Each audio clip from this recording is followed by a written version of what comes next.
We have a rendezvous with destiny. Just the fact this 49-year-old speech is still remembered is but a dim reminder, a dim indicator of the tremendous oratory abilities of our former President, Ronald Reagan. I have been a great admirer of Ronald Reagan for many years. I've always enjoyed listening to his speeches. My grandpa had some of his speeches on tape. I've looked up Ronald Reagan on the internet, and of the books that I have on Ronald Reagan, one is actually a book of some of his compiled speeches. Many of us have heard of Ronald Reagan being referred to as the great communicator, and I would like to tell you about how his efforts in radio, film, and his personal efforts contributed to this name.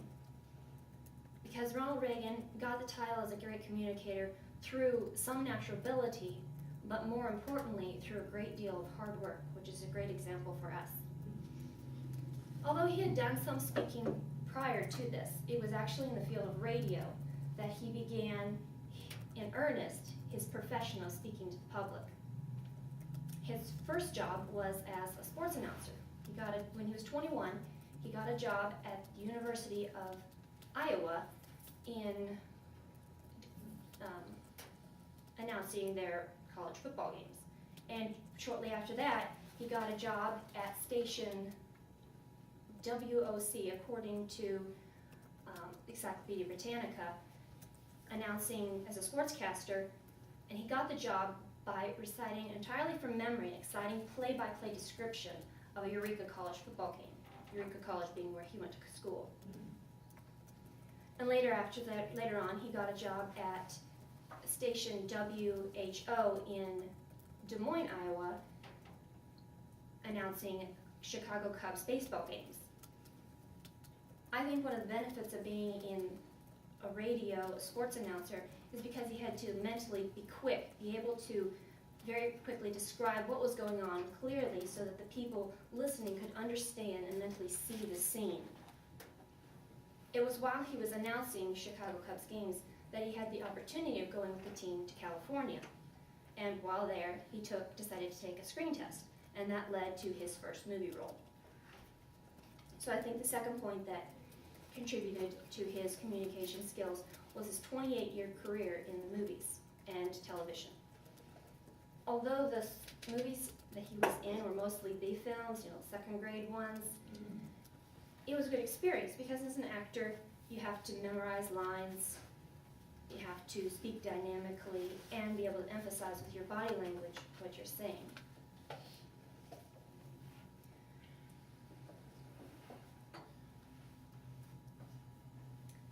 He was in over 50 movies, and he was the host of General Electric Theater for 8 years.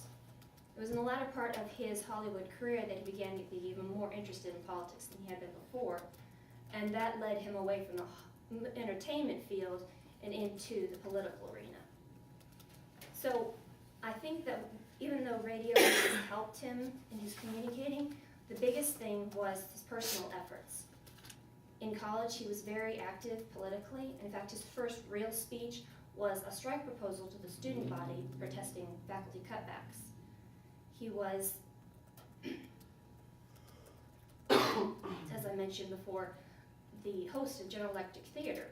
And according to Lou Cannon, a Washington Post staff writer, in a 2004 article, Actor, Governor, President Icon, their contract required Reagan to spend 10 weeks a year touring General Electric plants, giving as many as 14 speeches a day.